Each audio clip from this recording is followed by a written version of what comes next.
ನಮಸ್ಕಾರ ಆತ್ಮೀಯ ವೀಕ್ಷಕರೇ. ಇವತ್ತಿನ ರೀಡಿಂಗಲ್ಲಿ ನಿನ್ನೆ ದಿನ ಹುಣ್ಣಿಮೆ ಇತ್ತು.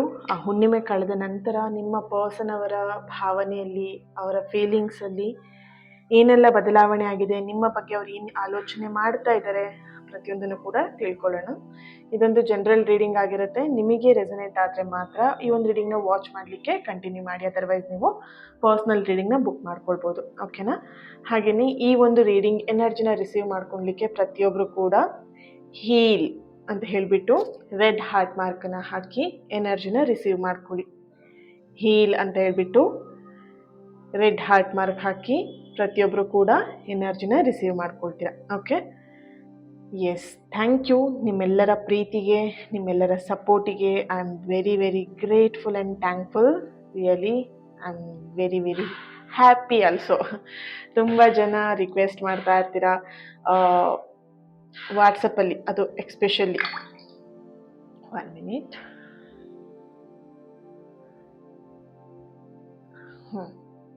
ಡೈಲಿ ವಿಡಿಯೋ ಮಾಡಿ ಮ್ಯಾಮ್, ಡೈಲಿ ಅಪ್ಲೋಡ್ ಮಾಡಿ, ಒಂದಿನ ರೀಡಿಂಗ್ನ ನೋಡಿಲ್ಲ ಅಂದರೆ ಮನಸ್ಸು ಸಮಾಧಾನವಾಗಿರಲ್ಲ ಅಂತ ಹೇಳ್ಬಿಟ್ಟು. ಖಂಡಿತ ನನಗೂ ಪ್ರತಿನಿತ್ಯ ನಿಮ್ಮನ್ನು ಮಿಸ್ ಮಾಡ್ಕೊಳ್ಲಿಕ್ಕಂತೂ ಇಷ್ಟ ಇರಲ್ಲ. ಪ್ರತಿನಿತ್ಯ ರೀಡಿಂಗ್ನ ಮಾಡಬೇಕು ಅನ್ನೋದು ನನ್ನ ಆಸೆನೂ ಕೂಡ. ಬಟ್ ಕೆಲವೊಂದು ಸಲ ಬ್ಯುಸಿ ಟೈಮ್ ಇದ್ದಾಗ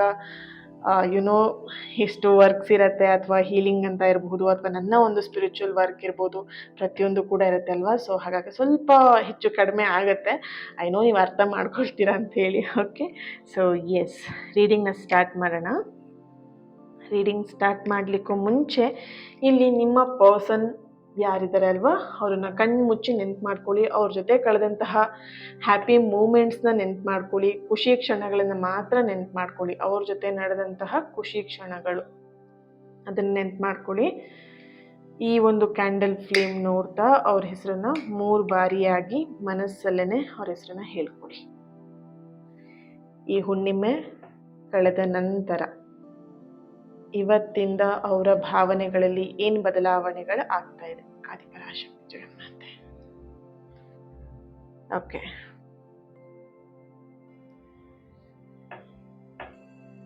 ಎಸ್, ಈ ಒಂದು ರೀಡಿಂಗ್ನ ಯಾರೆಲ್ಲ ನೋಡ್ತಾ ಇದ್ದೀರಲ್ವಾ, ಪ್ರತಿಯೊಬ್ಬರಿಗೂ ಕೂಡ ಈ ಮಾತು ಅನ್ವಯ ಆಗುತ್ತೆ. ಹುಣ್ಣಿಮೆ ಅಂತ ಹೇಳಿದ್ರೆ ಅದೊಂದು ಪೂರ್ಣತೆಯ ಒಂದು ಪ್ರತಿರೂಪ. ಹುಣ್ಣಿಮೆ ಕಳೆದ ನಂತರ ಅಂತ ಹೇಳಿದ್ರೆ ಕೆಲವೊಂದಷ್ಟು ಬಿಡುವಂತಹ ಸಮಯಗಳು, ಕೆಲವೊಂದಷ್ಟು ಸತ್ಯಗಳನ್ನು ಒಪ್ಪಿಕೊಳ್ಳುವಂತಹ ಸಮಯ, ಮನಸ್ಸಿನ ಒಳಗಡೆ ಇರುವಂತಹ ಡೀಪ್ ಫೀಲಿಂಗ್ಸ್ ಹೊರ ತರುವಂತಹ, ಹೊರ ಹಾಕುವಂತಹ ಸಮಯ ಹತ್ತಿರದಲ್ಲಿದೆ. ಸೊ ಈ ಹುಣ್ಣಿಮೆನೆ ಆ ರೀತಿಯಾಗಿ ಎಮೋಷ್ನಲ್ ಏನಿದೆ ಫೀಲಿಂಗ್ಸ್ ಅದು ಹೆಚ್ಚಾಗುವಂಥದ್ದು. ನೀವು ಕೇಳಿರ್ತೀರ, ಸಮುದ್ರದ ಅಲೆಗಳು ಹುಣ್ಣಿಮೆ ಸಮಯದಲ್ಲಿ ಹೆಚ್ಚಾಗಿರುತ್ತೆ ಅಲ್ವಾ. ಸೊ ಮಂಗಳೂರು ಆ ಕಡೆ ಸೈಡಲ್ಲಿ ಇದ್ದವರಿಗೆ ಗೊತ್ತಿರತ್ತೆ ಈ ಅಲೆಗಳ ಬಗ್ಗೆ, ಸಮುದ್ರದ ಬಗ್ಗೆ ಎಲ್ಲ. ಆಲ್ಮೋಸ್ಟ್ ಅಂದರೆ ಆ ಊರಿನಲ್ಲೇ ಹುಟ್ಟಿ ಬೆಳೆದಿರ್ತಾರೆ. ಸೊ ಹಾಗಾಗಿ ಹೇಳಿದೆ ಮಂಗಳೂರಿನವರಿಗೆ ಗೊತ್ತಿರತ್ತೆ ಅಂತ ಹೇಳ್ಬಿಟ್ಟು. ಓಕೆ, ಸೊ ಇಲ್ಲಿ ಹುಣ್ಣಿಮೆಯ ಒಂದು ಎನರ್ಜಿ ನೋಡಿದಾಗ ಸಮುದ್ರದ ಅಲೆಯನ್ನೇ ಹೆಚ್ಚಾಗಿಸುವಂಥ ಶಕ್ತಿ ಹುಣ್ಣಿಮೆಗಿದೆ ಅಂತ ಹೇಳಿದ್ರೆ ಮನುಷ್ಯನ ಭಾವನೆಗಳ ಮೇಲೆ ಹೇಗೆಲ್ಲ ಪ್ರಭಾವ ಬೀರ್ಬೋದು ಅಲ್ವಾ. ಅದೇ ರೀತಿಯಾಗಿ ನಿಮ್ಮ ಪರ್ಸನ್ ಎನರ್ಜಿ ಕನೆಕ್ಟ್ ಮಾಡಿದಾಗ ಇಲ್ಲಿ ಮೊದಲನೇದಾಗಿ ಬರ್ತಿರುವಂಥದ್ದು ಕೆಲವೊಂದಷ್ಟು ಅವರ ಮನಸ್ಸೊಳಗಡೆ ಇರುವಂತಹ ಡೀಪ್ ಫೀಲಿಂಗ್ಸ್ ಏನಿದೆ ಅದನ್ನು ಹೊರಗೆ ಹಾಕುವಂತಹ ಕೆಲಸವನ್ನ ಅವರು ಮಾಡ್ತಾ ಇದ್ದಾರೆ ಮುಂದಿನ ದಿನದಲ್ಲಿ.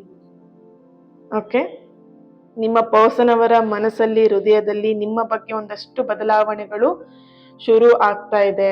ಇವತ್ತಿಂದನೇ ಅವರ ಫೀಲಿಂಗ್ಸ್ ಅಲ್ಲಿ ಬದಲಾವಣೆಗಳು ಆಗುವಂತಹ ಒಂದಷ್ಟು ಎನರ್ಜಿ ಇಲ್ಲಿ ಬರ್ತಾ ಇದೆ. ಓಕೆ, ಇಲ್ಲಿ ಥರ್ಡ್ ಪರ್ಸನ್ ಎನರ್ಜಿ ಇದ್ರೆ ಅದನ್ನ ಬಿಡುವಂಥದ್ದಾಗಿರ್ಲಿ, ಅಥವಾ ಆ ಎನರ್ಜಿಯಿಂದ ದೂರ ಆಗುವಂಥದ್ದಾಗಿರ್ಲಿ, ಅಥವಾ ಆ ಥರ್ಡ್ ಪರ್ಸನ್ ನಿಮ್ಮ ಪರ್ಸನ್ ಅವರಾಗವರೇ ಬಿಟ್ಟು ಹೋಗುವಂತಹ ಎನರ್ಜಿ ಆಗಿರ್ಲಿ, ಅದೆಲ್ಲದೂ ಕೂಡ ಇಲ್ಲಿ ಬರ್ತಾ ಇದೆ. ಕೆಲವೊಬ್ರು ಇಲ್ಲಿ ಟ್ರಯಾಂಗಲ್ ಲವ್ ಅಲ್ಲಿ ಸಿಗಾಕೊಂಡಿರುವಂತ ಎನರ್ಜಿ ಇದೆ. ನೀವು ನಿಮ್ಮ ಪರ್ಸನ್ ತುಂಬಾ ಇಷ್ಟಪಡ್ತಿದ್ರ, ಬಟ್ ನಿಮ್ಮ ಪರ್ಸನ್ ಇನ್ಯಾರನ್ನೋ ಇಷ್ಟಪಡ್ತಾ ಇರುವಂತ ಎನರ್ಜಿ ಇದೆ ಇಲ್ಲಿ. ಸೊ ಅದೆಲ್ಲದೂ ಕೂಡ ಕಾಲಕ್ರಮೇಣ ಕಡಿಮೆ ಆಗುವಂಥದ್ದು. ಅವರ ಭಾವನೆಗಳಲ್ಲಿ ಬದಲಾವಣೆಗಳು ತುಂಬಾ ಕಾಣಿಸ್ತಾ ಇದೆ ಇಲ್ಲಿ. Okay,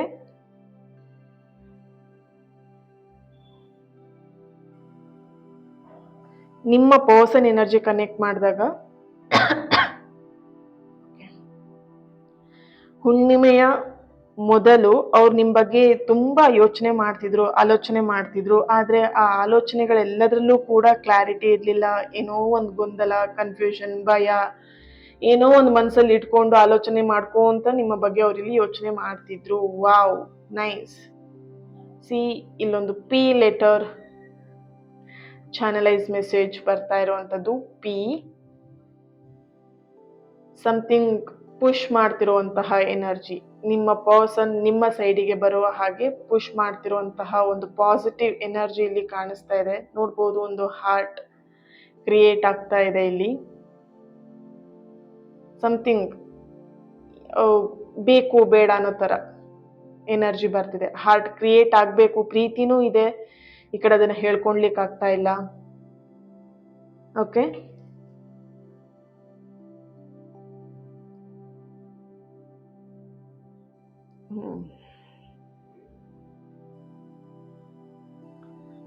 okay.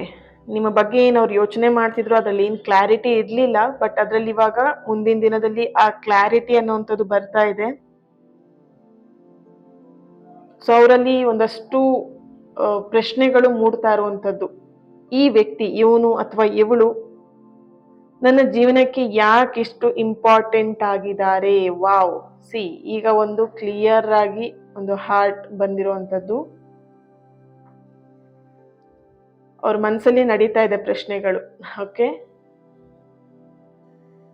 ಈ ಒಂದು ರೀಡಿಂಗ್ ನ ಯಾರೆಲ್ಲ ನೋಡ್ತಾ ಇರಬಹುದು? Almost first letter P, N, M, W ಅನ್ನುವಂಥ ಲೆಟರ್ ಬರ್ತಿದೆ. ಇಲ್ಲಿ ವೆಡ್ಡಿಂಗ್ ಪ್ರಿಪ್ರೇಷನ್ ನಡೀತಿರಬಹುದು, ಅಥವಾ ವೆಡ್ಡಿಂಗ್ ಮಾತುಕತೆ ಮಾಡಬೇಕು, ಮದುವೆ ಮಾತುಕತೆ ಮಾಡಬೇಕು, ಅಥವಾ ವೇಟಿಂಗ್ ಎನರ್ಜಿ ಇರಬಹುದು. ಓಕೆ, ವಾಟ್ ನೆಕ್ಸ್ಟ್ ಅನ್ನುವಂಥ ಪ್ರಶ್ನೆನೂ ಕೂಡ ನಿಮ್ಮಲ್ಲಿ ಇರಬಹುದು, ಅಥವಾ ನಿಮ್ಮ ಪರ್ಸನ್ ಅಲ್ಲಿ ಇರಬಹುದು. ಡಬ್ಲ್ಯೂ ಅನ್ನೋ ಲೆಟರ್ ಇಲ್ಲಿ ಚಾನಲೈಸ್ ಮೆಸೇಜ್ ಬರ್ತಾ ಇದೆ. A letter, D letter, K, L, N, S, T, Y, V, U, X, B, P, okay, C, I, J, G. Okay, date of birth 18, 19, 1, 9, 5, 8, 6, 4, 5, 3, 21, 7, 23, 25, 11, 31, 14, 30,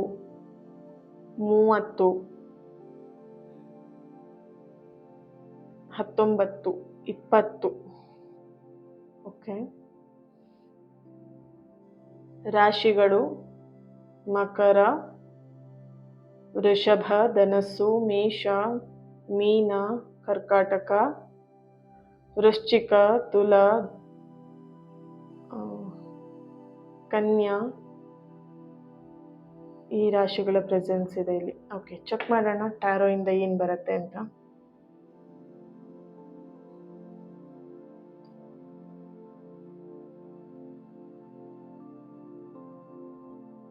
ಕಾಣಿಸ್ತಿದೆಯಾ? 1 second. Yeah, clear ಇದೆ. 1 minute. S,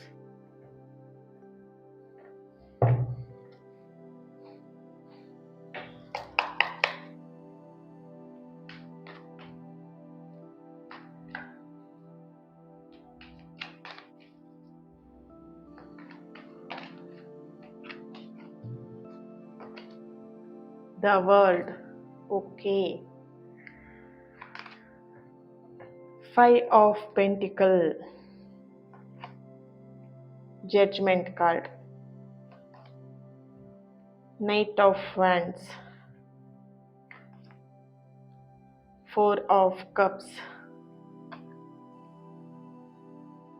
9 of Pentacle, 6 of Cups, Page of Swords. Bottom of the card, Page of Wands. Okay.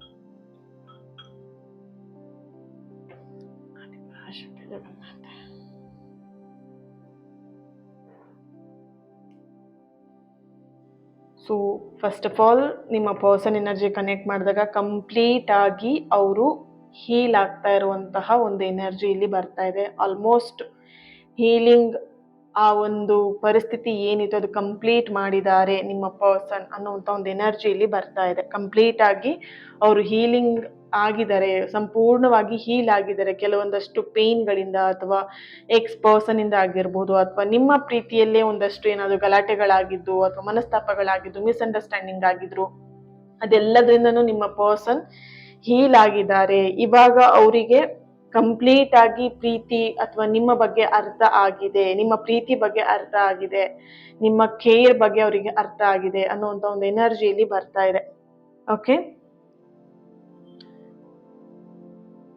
ನಿಮ್ಮ ಬಗ್ಗೆ ಅವ್ರೀಗ ಹೆಚ್ಚು ಮಾತಾಡೋದಕ್ಕೆ ಇಷ್ಟಪಡ್ತಾ ಇಲ್ಲ. ಮುಂದಿನ ದಿನದಲ್ಲೂ ಅಷ್ಟೇ ನಿಮ್ ಜೊತೆಗೆ ಏನಾದ್ರು ಅವ್ರು ಕಾಂಟ್ಯಾಕ್ಟ್ ಮಾಡಿದ್ರೆ ಅಥವಾ ಕನೆಕ್ಟ್ ಆದ್ರೆ ನಿಮ್ ಜೊತೆ ಮತ್ತೆ ಅವರು ಕನೆಕ್ಟ್ ಆಗಿ ಮತ್ತೆ ನಿಮ್ ಜೊತೆಗೆ ಪ್ರೀತಿ ಅಂತ ಪ್ರಾರಂಭ ಮಾಡಿದಾಗ ನಿಮ್ಮ ಬಗ್ಗೆ ಅವ್ರು ಹೆಚ್ಚಾಗಿ ಮಾತಾಡೋದಕ್ಕೆ ಇಷ್ಟಪಡಲ್ಲ. ಅದಕ್ಕಿಂತ ಹೆಚ್ಚಾಗಿ ನಿಮ್ಮನ್ನ ಫೀಲ್ ಮಾಡೋದಿಕ್ಕೆ ಅವರು ಇಷ್ಟಪಡ್ತಾರೆ. ಅಂದ್ರೆ ನಿಮ್ಮ ಭಾವನೆಗಳನ್ನ ಫೀಲ್ ಮಾಡ್ತಾರೆ, ನಿಮ್ಮನ್ನ ಫೀಲ್ ಮಾಡ್ತಾರೆ. ಇಷ್ಟು ದಿನ ಏನಾಗಿತ್ತು ಅಂದ್ರೆ ಅವ್ರು ಮಾತಾಡಿದ್ರೆ ಎಲ್ಲೋ ಒಂದ್ ಕಡೆ ತಪ್ಪಾಗಿ ನಿಮಗೆ ಅರ್ಥ ಆಗ್ತಿತ್ತು. ಆ ಮಾತುಗಳೇ ನಿಮಗೆ ತುಂಬಾ ಚುಚ್ಚಿ ಮಾತಾಡಿತರ ನಿಮಗೆ ಅನ್ನಿಸ್ತಾ ಇತ್ತು.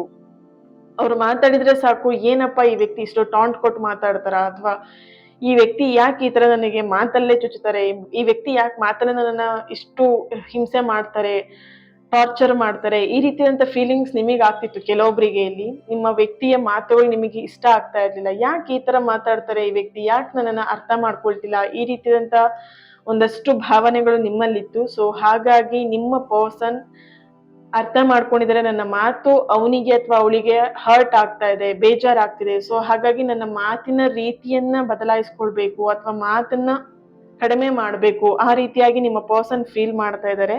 ಈ ಒಂದು ಹುಣ್ಣಿಮೆ ಕಳೆದ ನಂತರ ಅವರ ಮಾತಲ್ಲಿ ಬದಲಾವಣೆನ ನೋಡ್ತೀರಾ. ಕೆಲವೊಬ್ರು ತುಂಬಾ ಸೈಲೆಂಟ್ ಆಗೋದನ್ನು ಕೂಡ ನೀವು ನಿಮ್ಮ ಪರ್ಸನ್ ಇಂದ ಫೀಲ್ ಮಾಡ್ತೀರಾ. ಹೆಚ್ಚಾಗಿ ನಿಮ್ಮ ಪರ್ಸನ್ ನಿಮ್ ಜೊತೆ ಮಾತಾಡಿಸಿ ಅಥವಾ ಮಾತಾಡಿ ನಿಮ್ ಜೊತೆ ಕನೆಕ್ಟ್ ಆಗೋದ್ಕಿಂತ ಹೆಚ್ಚಾಗಿ ಮೌನದಿಂದ ನಿಮ್ ಜೊತೆಗೆ ಹೆಚ್ಚಾಗಿ ಕನೆಕ್ಟ್ ಆಗ್ತಾರೆ. ಜಾಸ್ತಿ ಕನೆಕ್ಟ್ ಆಗೋದು ಮಾತಿನಕ್ಕಿಂತ ಹೆಚ್ಚಾಗಿ ಮೌನದಲ್ಲಿ ನಿಮ್ಮ ಜೊತೆ ಕನೆಕ್ಟ್ ಆಗ್ತಾರೆ. ನಿಮ್ಮ ಫೀಲಿಂಗ್ಸ್ ಗಳನ್ನ ಅರ್ಥ ಮಾಡ್ಕೊಳ್ಳೋದ್ರಿಂದ ನಿಮ್ಮ ಜೊತೆಗೆ ಜಾಸ್ತಿಯಾಗಿ ಕನೆಕ್ಟ್ ಆಗ್ತಾರೆ ಅನ್ನೋಂತ ಒಂದು ಎನರ್ಜಿ ಇಲ್ಲಿ ಬರ್ತಾ ಇದೆ.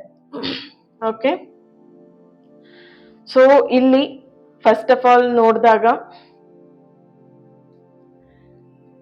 ಒಂದಷ್ಟು ಜನ ನಿಮ್ಮ ಪ್ರೀತಿಯಲ್ಲಿ ನಿಮ್ಮನ್ನ ಅಥವಾ ನಿಮ್ಮ ಪರ್ಸನ್ ಡಿಮೋಟಿವೇಟ್ ಮಾಡಿರುವಂತದ್ದು. ಅಂದ್ರೆ ಆ ವ್ಯಕ್ತಿ ನಿನ್ನನ್ನ ಒಪ್ಕೊಳ್ಳಲ್ಲ ಬಿಡು, ನಿಮ್ಮನ್ನ ರಿಜೆಕ್ಟ್ ಮಾಡ್ಬಿಡ್ತಾರೆ, ಅಥವಾ ಅವ್ರ ಫ್ಯಾಮಿಲಿ ನಿಮ್ಮನ್ನ ಒಪ್ಕೊಳ್ಳೋದಿಲ್ಲ, ಅಥವಾ ನಿಮ್ಮ ಫ್ಯಾಮಿಲಿ ಅಥವಾ ಅವ್ರ ಫ್ಯಾಮಿಲಿ ಎಲ್ಲ ಒಂದ್ ಕಡೆ ಹರ್ಟ್ ಮಾಡ್ಕೊಂಡಿರ್ಬೋದು ಒಬ್ರಿಗೊಬ್ರಿಗೆ.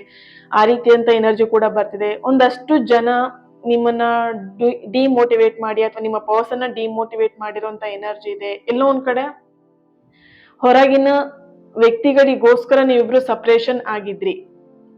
ಮನ್ಸಲ್ಲಿ ಇಬ್ರಿಗೂ ಕೂಡ ಪ್ರೀತಿ ಇದ್ರು ಕೂಡ ಸಮಾಜಕ್ಕೆ ಹೆದರಿ ಅಥವಾ ಫ್ಯಾಮಿಲಿಗೆ ಹೆದರ್ಕೊಂಡು, ಫ್ರೆಂಡ್ಸಿಗೆ ಹೆದರ್ಕೊಂಡು ನೀವಿಬ್ರು ದೂರ ಆಗಿರುವಂತ ಎನರ್ಜಿ ಬರ್ತಿದೆ ಇಲ್ಲಿ. ಓಕೆ, ಒಂದ್ ಅರ್ಥ ಮಾಡ್ಕೊಳ್ಳಿ, ಭೂಮಿಯಲ್ಲಿ ಒಂದ್ ಬೀಜನ ನಾವು ಬಿತ್ತನೆ ಮಾಡ್ತೀವಿ, ಅಂದ್ರೆ ಭೂಮಿಯಲ್ಲಿ ಹಾಕ್ತಿವಿ, ಅದು ಗಿಡ ಆಗಿ ಬೆಳಿಲಿ, ಮರ ಆಗಿ ಬೆಳಿಲಿ ಅಂತ ಹೇಳಿ ಉದ್ದೇಶ ಇಟ್ಕೊಂಡು ಹಾಕ್ತಿವಿ. ಓಕೆನಾ? ಆ ಬೀಜನ ಹಾಕ್ಬೇಕಾದ್ರೆ ಮೇಲ್ಮೇಲೆ ಇಟ್ಬಿಟ್ಟು ನೀರ್ ಹಾಕ್ತಾ ಅದನ್ನ ಬೆಳೆಸಲ್ಲ ನಾವು, ಯಾರು ಕೂಡ ಆತರ ಮಾಡಲ್ಲ ಅಲ್ವಾ? ಏನ್ ಮಾಡ್ತೀವಿ, ಒಂದು ಸಣ್ಣದಾಗಿ ಗುಂಡಿನ ತೆಗೆದ್ಬಿಟ್ಟು ಅದರಲ್ಲಿ ಬೀಜ ಇಟ್ಟು ಅದನ್ನ ಮತ್ತೆ ಸ್ವಲ್ಪ ಮಣ್ಣೆಲ್ಲ ಹಾಕಿ ಪೂರ್ತಿಯಾಗಿ ಮುಚ್ಚದೇ ಇದ್ರು ಕೂಡ ಲೈಟ್ ಆಗಿ ಮಣ್ಣನ್ನ ಹಾಕ್ಬಿಟ್ಟು ಅದನ್ನ ಗಿಡ ಬೆಳಿಲಿಕ್ಕೆ ನಾವು ಮಾಡ್ತೀವಿ ಆ ರೀತಿಯಾಗಿ ಅಲ್ವಾ? ಸೊ ಇಲ್ಲಿ ನಿಮ್ಮ ಪ್ರೀತಿನೂ ಹಾಗೇನೆ ಇತ್ತು. ನಿಮ್ಮ ಪ್ರೀತಿ ಅಂತ ವಿಷಯದಲ್ಲಿ ಕನೆಕ್ಟ್ ಮಾಡಿದಾಗ ಈ ಒಂದು ಪ್ರೀತಿಯ ಬೀಜ ಅನ್ನುವಂಥದ್ದು ಭೂಮಿಯ ಒಳಗೆ, ಮಣ್ಣಿನ ಒಳಗೆ ಆಳಕ್ಕೆ ಹೋಗಿ ಆ ಮಣ್ಣೆಲ್ಲ ಮುಚ್ಚಿ ಇನ್ನು ಮುಗ್ದು ಹೋಯ್ತು, ಇನ್ನಿಲ್ಲ, ಈ ಒಂದು ಪ್ರೀತಿಯ ಬೀಜ ಇನ್ನು ಮುಂದೆ ಬರಲ್ಲ, ಮೊಳಕೆ ಆಗಿ ಗಿಡ ಆಗಿ ಮರ ಆಗಿ ಬೆಳೆಯಲ್ಲ ಅನ್ನುವಂತ ಒಂದು ಭಾವನೆ ನಿಮ್ಮ ಪ್ರೀತಿಯಲ್ಲಿ ನಿಮಗಿರ್ಬೋದು, ನಿಮ್ಮ ಪರ್ಸನ್ಗಿರ್ಬೋದು ನಡೆದಿದೆ. ಈ ತರ ಭಾವನೆ ಬಂದಿದೆ. ಆದ್ರೆ ಆ ಬೀಜ ಭೂಮಿ ಒಳಗೆ ಇದ್ರು ಕೂಡ ಆ ಬೀಜಕ್ಕೆ ಜೀವ ಇದೆ, ಶಕ್ತಿ ಇದೆ, ನಾನ್ ಬೆಳಿಬೇಕು ಅನ್ನೋದು ಆ ಬೀಜಕ್ಕೆ ಆ ಒಂದು ಶಕ್ತಿ ಪವರ್ ಇತ್ತು. ಆ ದೇವ್ರು ಕೂಡ ಆ ಬೀಜಕ್ಕೆ ಅಷ್ಟು ಶಕ್ತಿಯನ್ನ ಕೊಟ್ಟಿದ್ರು, ಅಥವಾ ಆ ಬೀಜ ಯಾವುದೇ ಕಾರಣಕ್ಕೂ ಸಾಯಬಾರ್ದು ಅಂತ ಆ ದೇವರ ಇಚ್ಛೆ ಆಗಿದ್ರೆ ಅದೆಷ್ಟೇ ಮಣ್ಣು ಮುಚ್ಚಿದ್ರು ಕೂಡ ಆ ಬೀಜ ಸಾಯಲ್ಲ. ಅಲ್ಲೇ ಒಳಗಡೆನೆ ಬೇರ್ ಬಿಡ್ತಾ ಕೆಳಗೇನೆ ಇನ್ನೂ ಸ್ಟ್ರಾಂಗ್ ಆಗ್ತಾ ಹೋಗುತ್ತೆ. ಓಕೆ, ಕಾಲಕ್ರಮೇಣ ಹೋದಾಗ ಯಾವಾಗ್ಲೂ ಬಿಸಿಲೇ ಇರಲ್ಲ, ಯಾವಾಗ್ಲೂ ಚಳಿನೇ ಇರಲ್ಲ, ಯಾವಾಗ್ಲೂ ಮಳೆನೇ ಇರಲ್ಲ. ಕಾಲಕ್ರಮೇಣ ಚೇಂಜ್ ಆಗ್ತಾ ಹೋಗುತ್ತೆ. ಸೊ ಅಲ್ಲಿ ಮಳೆ ಬರ್ಲಿಕ್ಕೆ, ನೀರ್ ಹಾಕ್ಲಿಕ್ಕೆ, ಹಾಕೋದಿಕ್ಕೆ ಪ್ರಾರಂಭ ಮಾಡಿದಾಗ ಆ ಕೆಳಗೆ ಬಿಟ್ಟಿರುವಂತಹ ಬೇರು ನಿಧಾನವಾಗಿ ಮೊಳಕೆ ಹೊಡಿಲಿಕ್ಕೆ ಚಿಗುರುತ್ತಾ ಮೇಲೆ ಗಿಡ ಆಗಿ ಮರ ಆಗಿ ಬೆಳೆಯುತ್ತೆ ಅಲ್ವಾ? ಅದೇ ರೀತಿಯಾಗಿ ನಿಮ್ಮ ಪ್ರೀತಿಗೆ ಯಾರೋ ಬಂದು ಕಲ್ಲು ಹಾಕಿದ್ರು, ಯಾರೋ ಬಂದು ನೆಗೆಟಿವ್ ಆಗಿ ಹೇಳಿದ್ರು, ಯಾರೋ ಒಬ್ರು ನಿಮ್ಮ ಪ್ರೀತಿನ ನಾಶ ಮಾಡಿದ್ರು ಅಂತ ಹೇಳಿದ್ರೆ, ಆ ಪ್ರೀತಿ ಇಬ್ರಲ್ಲೂ ಇರುವಂತದ್ದು ಸತ್ಯ ಆಗಿದ್ರೆ ಯಾವುದೇ ಕಾರಣಕ್ಕೂ ಯಾರು ಏನು ಮಾಡೋದಿಕ್ಕಾಗಲ್ಲ. ಸತ್ಯ ಅಲ್ವಾ ಇದು? ಸೊ ಅದೆಷ್ಟೇ ಏನೇ ಹಾಕಿದ್ರು ಕೂಡ, ಅದೆಷ್ಟೇ ಬೀಜ ಮಣ್ಣು ತುಂಬ್ಕೊಂಡಿದ್ರು ಕೂಡ ಕೆಳಗಡೆ ಅದು ಬೇರ್ ಬಿಡ್ತಾ ಇರುತ್ತೆ. ಅದಕ್ಕೆ ಶಕ್ತಿ ಇದೆ, ಪವರ್ ಇದೆ ಅಂತ ಹೇಳಿದ್ರೆ, ರೈಟ್? ಸೊ ಅದೇ ತರನೇ ಇಲ್ಲಿ ನಿಮ್ಮ ಪ್ರೀತಿಗೆ ಯಾವುದೇ ಕಾರಣಕ್ಕೂ ಯಾರೇ ಏನೇ ಮೋಸ ಮಾಡಿದ್ರು, ಯಾರೇ ಏನೇ ನಿಮ್ಮ ಪ್ರೀತಿಯಲ್ಲಿ ಕುತಂತ್ರದ ಕೆಲಸವನ್ನ ಮಾಡಿದ್ರು ಕೂಡ ಯಾವುದೇ ಕಾರಣಕ್ಕೂ ಅದು ಆ ಪ್ರೀತಿ ಅನ್ನೋದು ನಶಿಸಿ ಹೋಗಲ್ಲ. ಓಕೆ, ಇಲ್ಲಿ ಆ ಪ್ರೀತಿ ಅನ್ನೋದು ತಕ್ಷಣಕ್ಕೆ ಅದು ಗಿಡ ಆಗಿ ಮರ ಆಗಿ ಹುಟ್ಟದೇ ಇದ್ರು ಆ ಬೀಜದಿಂದ ಸ್ಲೋ ಆಗಿ ಆ ಒಂದು ಪ್ರೊಸೀಜರ್ ಇರತ್ತೆ. ನಿಧಾನವಾಗಿ ಆ ಒಂದು ರಚನೆಯನ್ನ ನಡೀತಾ ಸ್ಲೋ ಆಗಿ ಬೆಳೀತಾ ಅದು ಗಿಡ ಮರ ಆಗಿ ಬೆಳೆಯುತ್ತೆ. ಅದೇ ರೀತಿಯಾಗಿ ನಿಮ್ಮ ಒಂದು ಪ್ರೀತಿಯಲ್ಲೂ ಕೂಡ ಕಂಪ್ಲೀಟ್ ಆಗಿ ದಿ ಎಂಡ್ ಅನ್ನುವಂಥದ್ದು ಮುಗ್ದೋಯ್ತು ಅನ್ನೋ ಹಂತಕ್ಕೆ ಬಂದಿಲ್ಲ. ಅಲ್ಪ ಸ್ವಲ್ಪ ಜೀವ ಇದೆ, ಅದೇ ಜೀವನೇ ಸಾಕು ಈ ಪ್ರೀತಿ ಮತ್ತೆ ಬೆಳೆದು ದೊಡ್ಡದಾಗ್ಲಿಕ್ಕೆ. ಸ್ಲೋ ಆಗಿ ನಿಧಾನವಾಗಿ ಬೆಳೆಯುವಂತಹ ಪ್ರೀತಿ ನಿಮ್ಮದಾಗಿದೆ. ಸ್ಲೋ ಆಗಿ ಬೆಳೆಯುವಂತ ಪ್ರೀತಿ ನೆನ್ಪಿಡ್ಕೊಳ್ಳಿ, ಯಾವಾಗ್ಲೂ ಅದು ಗಟ್ಟಿಯಾಗಿರುತ್ತೆ, ಶಾಶ್ವತವಾಗಿರುತ್ತೆ. ಓಕೆನಾ? ಸೊ ಒಂದಿನಕ್ ಬಂದೆ, ಹಾಯ್ ಅಂದೆ, ಹಲೋ ಅಂದೆ, ಒಂದಿನ ಕನೆಕ್ಷನ್ ಆಯ್ತು, ನೀನಂದ್ರೆ ಇಷ್ಟ ಅಂತ ಆಯ್ತು, ಒಂದೇ ದಿನದಲ್ಲಿ ಎಲ್ಲ ಕಾಂಟ್ಯಾಕ್ಟ್ ಆಯ್ತು. ಸೊ ಸಡನ್ ಆಗಿ ಎಲ್ಲರೂ ತುಂಬಾ ಪ್ರೀತಿ, ನೀನಂದ್ರೆ ನಂಗೆ ತುಂಬಾ ಇಷ್ಟ ಅಂತ ಹೇಳ್ತಾರೆ. ನಾಳೆ ದಿನ ನೋಡುವಾಗ ನೀನೆಲ್ಲೋ ನಾನೆಲ್ಲೋ ಹೋಗಿರ್ತಾರೆ, ರೈಟ್? ಸೊ ಸ್ಲೋ ಆಗಿ ನಡೀತಿರುವಂತ ಪ್ರೀತಿಗೆ ಆಯಸ್ಸು ಜಾಸ್ತಿ. ಪಟಾಪಟನ ಬಂದು ನೀನಂದ್ರೆ ಇಷ್ಟ ಅಂತ ಹೇಳಿ ಅಲ್ಲಿಂದ ಅಲ್ಲಿಗೆ ಆಯ್ತು, ನೀನ್ ಬೆಳಿಗ್ಗೆ ಇಷ್ಟ, ಮಧ್ಯಾಹ್ನ ನೀನಿಲ್ಲ, ನೈಟ್ ಅನ್ನೋದ್ರಲ್ಲಿ ನೀನು ಬ್ರೇಕಪ್. ಓಕೆ, ಸೊ ಈ ತರದ ಪ್ರೀತಿಗೂ ಸ್ಲೋ ಆಗಿ ನಡೆಯುವಂತ ಪ್ರೀತಿಗೂ ತುಂಬಾ ವ್ಯತ್ಯಾಸ ಇದೆ. ಇಲ್ಲಿ ನಿಮ್ಮ ಪ್ರೀತಿಗೆ ಕನೆಕ್ಟ್ ಮಾಡಿದಾಗ ಫಸ್ಟ್ ಆಫ್ ಆಲ್ ನೋಡ್ತಾ ಇರುವಂತ ಎನರ್ಜಿ ಬಂದು, ಇಲ್ಲಿ ಸ್ಲೋ ಆಗಿ ನಡೀತಾ ಇದ್ರು ಕೂಡ ಆ ಒಂದು ಪ್ರೀತಿಗೆ ಶಕ್ತಿ ಇದೆ, ಎಂದಿಗೂ ಅದು ಗಟ್ಟಿಯಾಗಿರತ್ತೆ ಅನ್ನುವಂತ ಒಂದು ಎನರ್ಜಿ ಇಲ್ಲಿ ಸ್ಟ್ರಾಂಗ್ ಆಗಿ ಬರ್ತಾ ಇರುವಂತದ್ದು. ಓಕೆ, ನಿಮ್ಮ ಪರ್ಸನ್ ಎನರ್ಜಿಗೆ ಮೊದಲನೇದಾಗಿ ಕನೆಕ್ಟ್ ಮಾಡಿದಾಗ ಈ ಹುಣ್ಣಿಮೆ ನಂತರ ಅವರ ಮನಸ್ಸಲ್ಲಿ, ಹೃದಯದಲ್ಲಿ ಬಂದಂತಹ ದೊಡ್ಡ ಬದಲಾವಣೆ ಏನು ಅಂತ ಹೇಳಿದ್ರೆ, ನಿಮ್ಮನ್ನ ಅವರು ಅರ್ಥ ಮಾಡ್ಕೊಂಡಿರುವಂತದ್ದು, ನಿಮ್ಮ ಒಂದು ವ್ಯಾಲ್ಯೂನ ಅವರು ಅರ್ಥ ಮಾಡ್ಕೊಂಡಿರುವಂತದ್ದು. ಅಂದ್ರೆ ಈ ಹಿಂದೆ ಈ ಬ್ರೇಕಪ್ ಇರ್ಬೋದು, ಈ ಡಿಸ್ಟೆನ್ಸ್, ನೋ ಕಾಂಟ್ಯಾಕ್ಟ್ ಸಿಚುಯೇಷನ್ ಎಲ್ಲ ಹಿಂದೆ ಏನಾಗಿತ್ತು, ನಿಮ್ಮನ್ನ ಅವ್ರು ಸರಿಯಾಗಿ ಅರ್ಥ ಮಾಡ್ಕೊಂಡಿರ್ಲಿಲ್ಲ. ನೀವಂದ್ರೆ ಏನೊಂದು ಅವ್ರಿಗೆ ಅರ್ಥ ಆಗಿರ್ಲಿಲ್ಲ. ನಿಮ್ಮನ್ನೊಂಥರ ಸಾಧಾರಣವಾಗಿರುವಂತ ಹುಡುಗಿ, ಎಲ್ಲರೂ ಹೇಗೆ ನಾರ್ಮಲ್ ಆಗಿ ಹುಡುಗಿ ಹೇಗಿರ್ತಾರೆ ಆತರ ಅನ್ಕೊಂಡು ನೀವೊಂಥರ ಸ್ಪೆಷಲ್ ಸೋಲ್ ಆಕ್ಚುಲ್ ಆಗಿ. ಸೊ ಒಬ್ರನ್ನ ಕಂಪ್ಲೀಟ್ ಆಗಿ ಒನ್ ಟಚ್ ಇಂದನೇ ಹೀಲ್ ಮಾಡುವಂತ ಪವರ್ ನಿಮ್ಮಲ್ಲಿದೆ. ಓಕೆ, ಸೊ ಅದನ್ನ ಅವರು ಯಾವಾಗ ಅರ್ಥ ಮಾಡ್ಕೊಂಡ್ರು ಅಂದ್ರೆ, ನಿಮ್ಮಿಂದ ದೂರ ಆದ್ಮೇಲೆ, ಓ ನನ್ನ ಪರ್ಸನ್ ಸಾಮಾನ್ಯವಾದಂತಹ ಒಂದು ವ್ಯಕ್ತಿ ಅಲ್ಲ, ಅವಳು ಅಥವಾ ಅವನು ಒಂದು ಬ್ಯೂಟಿಫುಲ್ ಸೋಲ್ ಅನ್ನೋದನ್ನ ಅವರು ಅರ್ಥ ಮಾಡ್ಕೊಂಡಿದ್ದಾರೆ. ಸೊ ಅವ್ರಿಗೆ ಇವಾಗ ಅನ್ನಿಸ್ತಾ ಇದೆ, ನಾನ್ ಮಾಡಿದ ತಪ್ಪು, ನಾನು ಈ ತರ ಮಾಡ್ಬಾರ್ದಾಗಿತ್ತು, ನನ್ನಿಂದ ಅವಳಿಗೆ ಅಥವಾ ಅವನಿಗೆ ತುಂಬಾ ಹರ್ಟ್ ಆಗಿದೆ, ಹರ್ಟ್ ಮಾಡಿದೀನಿ ಕೂಡ. ಆ ಒಂದು ರಿಯಲೈಸೇಷನ್ ನಿಮ್ಮ ಪರ್ಸನಿಗೆ ಆಗಿದೆ. ಅದಕ್ಕಿಂತ ದೊಡ್ಡ ಶಿಕ್ಷೆ ಇನ್ನೇನು ಕೊಡ್ಬೇಕಾಗಿಲ್ಲ ನೀವು. ನಿಮ್ಮ ಪರ್ಸನಿಗೆ ಅವರೇ ತಪ್ಪು ಒಪ್ಕೊಂಡು ಅಥವಾ ಅವ್ರಿಗೆ ಅವರೇ ಪಶ್ಚಾತ್ತಾಪ ಪಡ್ತಾ ಇದ್ದಾರೆ ಅಂತ ಹೇಳಿದ್ರೆ ಅದಕ್ಕಿಂತ ಶಿಕ್ಷೆ ಇನ್ನೇನೂ ಇಲ್ಲ. ನೀವು ಅದಕ್ಕಿಂತ ಹೆಚ್ಚಾಗಿ ಶಿಕ್ಷೆನ ಕೊಡ್ಬೇಕಂತನೂ ಇಲ್ಲ. ಅವ್ರಿಲ್ಲಿ ಅರ್ಥ ಮಾಡ್ಕೊಂಡಿದ್ದಾರೆ ನಿಮ್ಮನ್ನ, ಅವ್ರ ತಪ್ಪನ್ನು ಕೂಡ ಅರ್ಥ ಮಾಡ್ಕೊಂಡಿದ್ದಾರೆ. ನನ್ನಿಂದ ಅವಳಿಗೆ ಅಥವಾ ಅವನಿಗೆ ಹರ್ಟ್ ಆಗಿದೆ ಅನ್ನೋದನ್ನು ಕೂಡ ಅವರಿಲ್ಲಿ ಕ್ಲಿಯರ್ ಆಗಿ ಅರ್ಥ ಮಾಡ್ಕೊಂಡಿರೋಂತ ಒಂದು ಎನರ್ಜಿ ಇಲ್ಲಿ ಬರ್ತಾ ಇದೆ. ಫಸ್ಟ್ ಆಫ್ ಆಲ್ ಈ ಒಂದು ರಿಯಲೈಸೇಷನ್ ಅವ್ರಿಗೆ ಆಗ್ಬೇಕು ಅಂತ ಹೇಳಿದ್ರೆ ಇಲ್ಲಿ ನಿಮ್ಮ ಗೆಲುವು ಅಂತ ಹೇಳಿದ್ರೆ, ನಿಮ್ಮ ಗೆಲುವು ಅಂದ್ರೆ ನೀವಿಲ್ಲಿ ಅವರಿಗೆ ಕೆಲವೊಂದಷ್ಟು ಸಲ ಮಾತಲ್ಲಿ ಹೇಳಕ್ ಹೋಗಿದ್ದೀರಾ, ಅವ್ರು ಅದನ್ನ ಅರ್ಥ ಮಾಡ್ಕೊಂಡಿಲ್ಲ. ಜಸ್ಟ್ ನೀವ್ ಏನ್ ಮಾಡ್ದಿ, ನಿನಗೆ ಯಾವಾಗ ಅರ್ಥ ಆಗುತ್ತೋ ಅವಾಗ ನೀನ್ ನನ್ನ ಹತ್ರ ಬಾ, ಅವಾಗ ನಾನು ಕಂಪ್ಲೀಟ್ ಆಗಿ ನಿನ್ ಜೊತೆ ಏನು ಅಂತ ಹೇಳ್ಬಿಟ್ಟು ಕ್ಲಿಯರ್ ಆಗಿ ಮಾತಾಡ್ತೀನಿ. ಈ ತರದ ಮಾತುಕತೆ ನಿಮ್ಮಿಬ್ರು ಮಧ್ಯೆ ಆಗಿದೆ ಅಂತ ಇಲ್ಲಿ ಕಾಣಿಸ್ತಾ ಇದೆ. ಸೊ ಇವಾಗ ಆ ಮಾತು, ನೀವ್ ಹೇಳಿದಂತ ಮಾತು ಇವಾಗ ಅವರಿಗೆ ಕಣ್ತೆರೆಸಿದೆ. ಓಕೆ, ಸೊ ಇವಾಗ ಅವ್ರಿಗೆ ಅರ್ಥ ಆಗಿದೆ, ಹೌದು ನಾನು ಆ ದಿನ ಮಾಡಿದ್ದು ತಪ್ಪು ಅನ್ನೋದು. ನಿಮ್ಮ ಪರ್ಸನ್ಗೆ ಮುಂದಿನ ದಿನದಲ್ಲಿ ಈ ಹುಣ್ಣಿಮೆಯ ಕಳೆದ ನಂತರ ಬದಲಾವಣೆಗಳು ಅವರಲ್ಲಿ ಕಾಣಿಸ್ತಾ ಇದೆ. ನೋಡ್ಬೋದು, ಇನ್ಫಿನಿಟಿ ಸಿಂಬಲ್ ಬರ್ತಾ ಇದೆ ಇಲ್ಲಿ, ಅನಂತವಾಗಿರುವಂತಹದ್ದು. ಓಕೆ, ಸೊ ಸ್ಟಾರ್ಟಿಂಗ್ ಎನರ್ಜಿನೇ ಬಂತು, ಹುಣ್ಣಿಮೆಯ ಒಂದು ಎನರ್ಜಿ ಅಲೆಗಳನ್ನೇ ಮೇಲೇಳಿಸತ್ತೆ ಅಂತ ಹೇಳಿದ್ರೆ ಇನ್ನು ನಿಮ್ಮ ಪರ್ಸನ್ ಭಾವನೆಗಳನ್ನ ಮೇಲೇಳಿಸ್ತೇ ಇರತ್ತಾ? ಅದೆಷ್ಟೇ ಅಡಗಿಸಿ ಕುತ್ಕೊಂಡಿದ್ರು ಕೂಡ, ನಿಮ್ಮ ಬಗ್ಗೆ ಫೀಲಿಂಗ್ಸ್ ಇದ್ರು ಅಡಗಿಸಿ ಇಟ್ಕೊಂಡಿದ್ರು ಕೂಡ, ಈ ಹುಣ್ಣಿಮೆ ಕಳೆದಂತಹ ದಿನದಲ್ಲಿ ಅವರ ಭಾವನೆಗಳು ಹೆಚ್ಚಾಗ್ಲೇಬೇಕು. ಆ ಭಾವನೆಗಳು ನಿಮ್ಮ ಹತ್ರ ಶೇರ್ ಮಾಡ್ಕೊಂಡ್ಲೇಬೇಕಾಗತ್ತೆ. ಓಕೆ, ಒಂದು ನೆನ್ಪಿಟ್ಕೊಳ್ಳಿ, ಇಲ್ಲಿ ಸ್ಟ್ರಾಂಗ್ ಆಗಿ ಯೂನಿವರ್ಸ್ ಇಂದ ಬರ್ತಿರುವಂತಹ ಮೆಸೇಜ್ ನಿಮಗಾಗಿದೆ. ಇದು ಕಂಪ್ಲೀಟ್ ಆಗಿ ಓವರ್ ಆಲ್ ಆಗಿ ಈ ಮೆಸೇಜ್ ನಿಮಗೋಸ್ಕರನೇ. ಅವರು ಬದಲಾಗ್ತಿದ್ದಾರೆ, ಓಕೆ, ನೀವು ಆ ಬದಲಾವಣೆಗೆ ನೀವೇನ್ ಮಾಡ್ಬೇಕು ಅಂತ ಹೇಳಿ, ನೀವು ಬಲವಾಗ್ಬೇಕು. ಸೊ ಆಲ್ಮೋಸ್ಟ್ ಇಲ್ಲಿ ಕೆಲವೊಂದು ಎನರ್ಜಿಗೆ, ಕೆಲವೊಂದು ಸೋಲಿಗೆ ಕನೆಕ್ಟ್ ಮಾಡಿದಾಗ ನೀವು ಆಲ್ಮೋಸ್ಟ್ ಬಲವಾಗಿದ್ದೀರಾ. ಓಕೆ, ಅವ್ರು ಬದಲಾಗೋದ್ರಲ್ಲಿ ನೀವು ಬಲವಾಗಿದ್ದೀರಾ. ಒಂದೇ ಅಕ್ಷರ ಇಲ್ಲಿ ಡಿಫ್ರೆನ್ಸ್ ಇರೋದು, ಬದಲಾಗೋದಿಕ್ಕೂ ಬಲವಾಗೋದಿಕ್ಕೂ ಒಂದೇ ಒಂದು ಅಕ್ಷರ ಡಿಫ್ರೆನ್ಸ್ ಇರೋದು, ವ್ಯತ್ಯಾಸ ಇರೋದು. ಸೊ ಇಲ್ಲಿ ಕೆಲವೊಂದಷ್ಟು ಸೋಲ್ಗಳಿಗೆ ಕನೆಕ್ಟ್ ಮಾಡಿದಾಗ ನಿಮ್ಮ ಪರ್ಸನ್ ಬದಲಾಗಿದ್ದಾರೆ, ಬದಲಾಗೋದಕ್ಕೂ ಮುಂಚೆ ನೀವಿಲ್ಲಿ ಬಲವಾಗಿದ್ದೀರಾ. ಸೊ ಇನ್ನೊಂದಷ್ಟು ಸೋಲ್ಗಳಿಗೆ ನೀವು ಬಲವಾಗ್ಬೇಕು, ಇನ್ನೂ ಸ್ಟ್ರಾಂಗ್ ಆಗ್ಬೇಕು. ಅವ್ರ ಚೇಂಜಸ್, ಅವ್ರು ಬದಲಾಗೋದ್ರಲ್ಲಿ ನೀವು ಇನ್ನೊಂದಷ್ಟು ಬಲವಾಗಿ ಅವ್ರ ಎದುರಿಗೆ ನೀವು ಸ್ಟ್ರೆಂತ್ ಆಗಿ ನಿಂತ್ಕೊಂಡಿರ್ಬೇಕು, ಶಕ್ತಿಶಾಲಿಯಾಗಿ ನಿಂತ್ಕೊಂಡಿರ್ಬೇಕು. ಅದು ನಿಮಗೆ ಬರ್ತಿರುವಂತಹ ಸ್ಟ್ರಾಂಗ್ ಮೆಸೇಜ್ ಇದಾಗಿದೆ ಯೂನಿವರ್ಸ್ ಇಂದ. ಓಕೆ, ಈ ಹುಣ್ಣಿಮೆ ಕಳೆದ ನಂತರ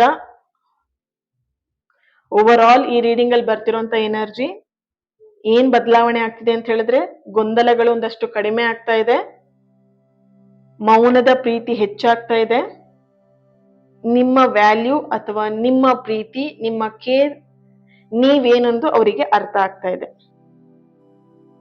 ಓಕೆ, ಸೊ ಇದಾಗಿತ್ತು ಇವತ್ತಿನ ರೀಡಿಂಗ್. ಪ್ರತಿಯೊಬ್ಬರಿಗೂ ಕೂಡ ಈ ಒಂದು ರೀಡಿಂಗ್ ಇಷ್ಟ ಆಗಿದೆ ಅಂತ ಅನ್ಕೊಳ್ತಾ, ನಾಳೆ ರೀಡಿಂಗ್ ಅಲ್ಲಿ ನಾನು ಸಿಗ್ತೇನೆ. ಈ ಒಂದು ರೀಡಿಂಗಿಗೆ ಪ್ರತಿಯೊಬ್ಬರು ಕೂಡ ಲೈಕ್ ಮಾಡಿ, ಶೇರ್ ಮಾಡಿ, ಕಮೆಂಟ್ ಮಾಡಿ, ಚಾನೆಲ್ನ ಸಬ್ಸ್ಕ್ರೈಬ್ ಮಾಡಿಕೊಂಡು ಸಪೋರ್ಟ್ ಮಾಡಿ. ನಿಮ್ಮೆಲ್ಲರ ಸಪೋರ್ಟ್ ಇನ್ನಷ್ಟು ಪಾಸಿಟಿವ್ ರೀಡಿಂಗ್ ನಿಮ್ಮ ಎದುರಿಗೆ ತರೋದಕ್ಕೆ ಅನುಕೂಲ ಆಗುತ್ತೆ. ಪ್ರತಿಯೊಬ್ಬರು ಕೂಡ ಈ ರೀಡಿಂಗಿಗೆ ಹೀಲ್ ಅಂತ ಹೇಳ್ಬಿಟ್ಟು ರೆಡ್ ಹಾರ್ಟ್ ಮಾರ್ಕ್ನ ಹಾಕಿ ಎನರ್ಜಿನ ಪ್ರತಿಯೊಬ್ಬರು ರಿಸೀವ್ ಮಾಡ್ಕೊಳ್ಳಿ. ಪ್ರತಿಯೊಬ್ಬರು ನನ್ನ ಜೊತೆ ಕನೆಕ್ಟ್ ಆಗಿ ಫಸ್ಟು, ಆಟೋಮೆಟಿಕಲಿ ಆ ಹೀಲಿಂಗ್ ಪವರ್ ನಿಮಗೆ ತಲುಪತ್ತೆ, ಅದರಲ್ಲಿ ಏನು ಮೋಸ ಇಲ್ಲ. Okay, so thank you. ಇವತ್ತಿನ ದಿನ ಯಾರೆಲ್ಲ ಬರ್ತ್ಡೇನ ಆಚರಿಸ್ಕೊಳ್ತಾ ಇದ್ದೀರಾ, ನಿಮ್ಮೆಲ್ಲರಿಗೂ ಕೂಡ ಹ್ಯಾಪಿ ಬರ್ತ್ಡೇ. ಅಂಡ್ ಯಾರೆಲ್ಲ ಮ್ಯಾರೇಜ್ ಆನಿವರ್ಸರಿನ ಸೆಲೆಬ್ರೇಟ್ ಮಾಡ್ಕೊಳ್ತಿದ್ದೀರಾ, ನಿಮಗೂ ಕೂಡ ಹ್ಯಾಪಿ ಆನಿವರ್ಸರಿ.